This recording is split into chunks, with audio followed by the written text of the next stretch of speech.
Good evening, this is ITV News Central. A skeleton found beneath a car park in Leicester is that of England's long-lost King Richard III. DNA from the bones matches that of relatives of the King who was killed at the Battle of Bosworth 500 years ago. Rajiv Popat has the story. The search for King Richard III began in earnest last year. Archaeologists from the University of Leicester carried out a dig at a council car park. A skeleton was found at the end of a trench. That's when a series of tests got underway to determine the identity of the remains. Today, at a press conference, the results were revealed. Beyond reasonable doubt, the individual exhumed at Grey Friars is indeed Richard III, the last Plantagenet King of England. King Richard III was killed at the Battle of Bosworth in the War of the Roses in 1485. Photographs of his skull and skeleton were shown for the first time.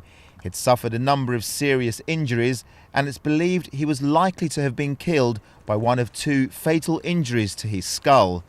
The lead archaeologist described the discovery as extraordinary. It's not every day a city can say that it has the remains of a monarch buried in it. So I think for me what's exciting is that this will lead people to show a lot more interest in the story of Leicester and its history going right back into the late Iron Age in the 1st century BC. DNA from the remains matched two of the King's family descendants, including Canadian-born Michael Ibsen. To be honest, the last day or last 24 hours I've been really reeling in disbelief that there was such a match. Dr. Turi King, a geneticist, said the DNA analysis was like piecing together a giant jigsaw.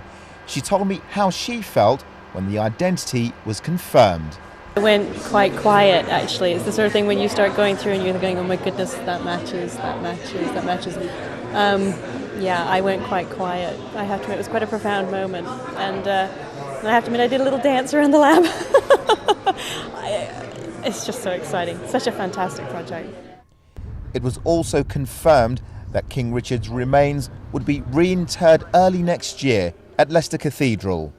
It'll be a big grand occasion, wonderful music, the whole community will gather. Won't be a funeral service, we believe that's already taken place, but it'll be an interment, readings and prayers, and with great energy. Today's announcement is good news for the university, but it could also shine a spotlight on Leicester. Good news, of course, for Leicester today, but I think it's also very valuable to us in terms of raising the profile of the city, raising awareness of the history of the city, and of course also raising awareness of the wonderful, diverse city that Leicester is today. Rajiv Popat, ITV News, Leicester.